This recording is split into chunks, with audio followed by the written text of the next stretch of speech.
for joining us. He dropped a lot of gems. One of his biggest selling points was going door to door and asking people how they felt now versus 2 years ago. One point that I want to highlight about City Council, it's 4-year terms. Every 20 years, they redo district lines. When they do that, they break up the 4-year term. Hence me running in 21, and hence these guys out here running in 23. And guess what? The next election, because that made those two elections make 4 years. The next election again is in 25. So I'm going to keep building. I want to flip more seats, right? So I just want to give you context around how City Council races work. So a couple questions, because we do have to wrap up, guys. Paul, did you have that comment that you wanted to just show? Oh, yeah. Does anyone have questions yet? All right, go ahead, Karina, right? It's more like a comment and also a question following up.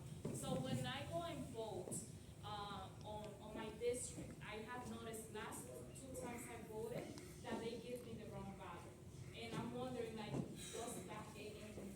does that happen to the other people that are registered as Republican, and are they giving also a Democrat ballot? I'm going to pass the mic to who wants. Did you have more? I didn't even cut you off. My question is, what will be the solution so we can, in our communities, because I live predominantly in a poor community, so can we educate our members so that doesn't keep on happening?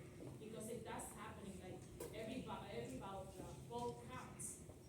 Absolutely. So to Karina's point, Karina's from the Bronx, okay? So to Karina's point, it's 2 things. We need the presence at the poll sites, right?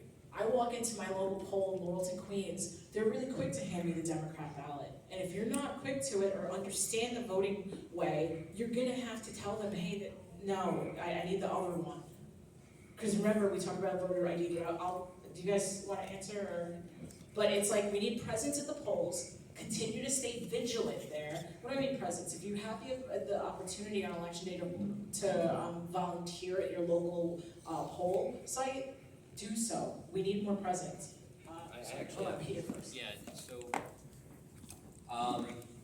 again, I'm from Staten Island. I think we've kind of mastered the whole putting away our people into the Board of Elections and trying to really keep an eye on the Democrats. That said, the Democrats that are there aren't all crazy and constantly out to get us.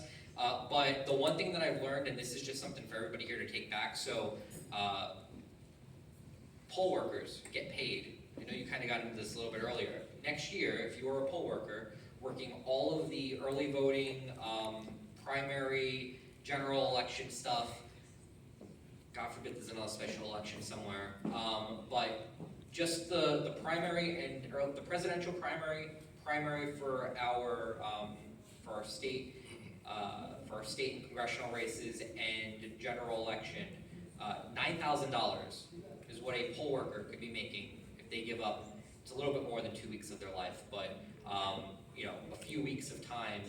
And if you are somebody who, you're a young person, student in school, not super politically active, where you're going to be a volunteer that's out there on election day, or if you're an older person and you're looking for something to do, it's a quick way to make money.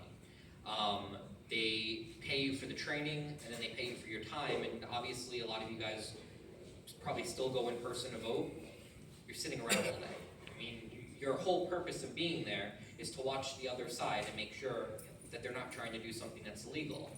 And this isn't just a New York City issue. There's places all over the state. I'd be willing to wager it happens in any major city here in the state, Albany, Rochester, Buffalo, where there are Democrats who, look, I don't want to give anybody too much credit. I don't think they're intelligently trying, they have some scheme that they're trying to give you the wrong ballot.